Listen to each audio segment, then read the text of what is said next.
السلام عليكم ورحمة الله وبركاته متابعين الكرام. في هذا الفيديو لدينا طريقة كوي الشماغ بدون مرزام قدام. تابعوا معنا.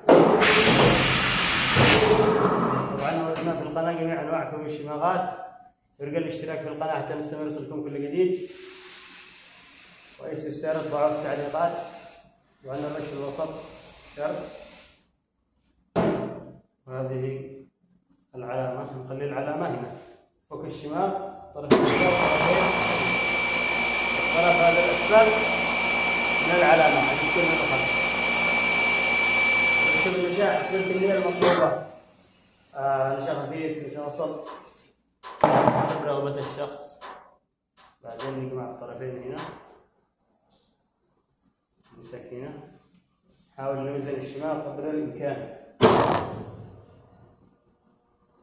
واضح معانا؟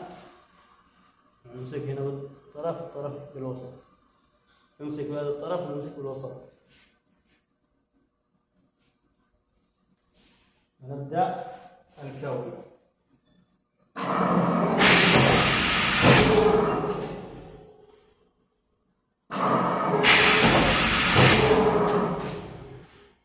أوردنا في القناة جميع أنواع كوي الشماغات. حاولنا نمر عليها قدر الإمكان.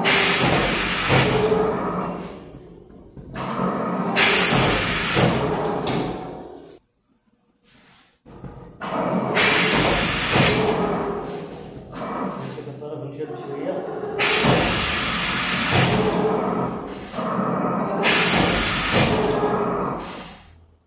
نتأكد من الوزنية.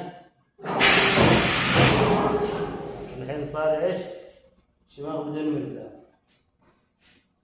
بعد كذا نسوي له ايش؟ مرزام قدام. نكوي اولا من الطرف الاسفل هذا.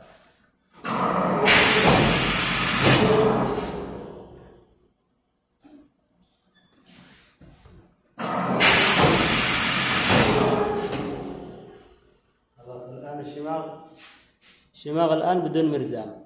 بنسوي مرزام قدام صغير فقط، ليس مرزام الى الطرف. هنا في المقدمة فقط نضغط هذا الطرف فقط.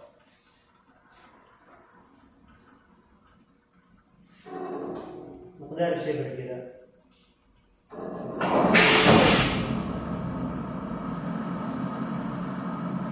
نشف شوية نشف.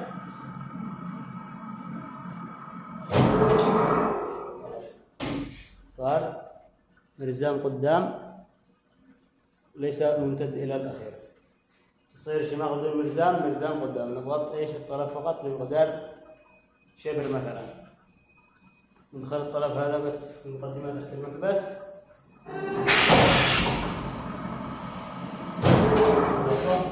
خلاص الآن الشماغ أصبح جاهزا. استفسارات وعلى التعليقات.